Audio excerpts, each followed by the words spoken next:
on the one hand, material culture for me is very much a way of getting around questions of how do I write the history of people who left very few written records.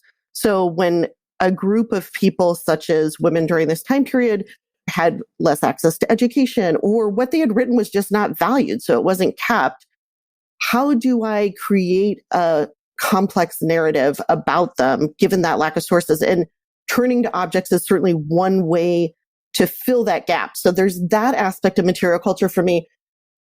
But I don't want it to seem like it's just a stand-in for the textual production. I think what ends up being really important to me is when we look at the objects that mattered to women and the spaces where women flourished, our story about American Judaism changes. And for me, that's what's so important, is by having this moment of being forced to look at other kinds of sources, suddenly I'm not thinking about the synagogue as the center of Jewish life. So I'm not writing the same kind of narrative.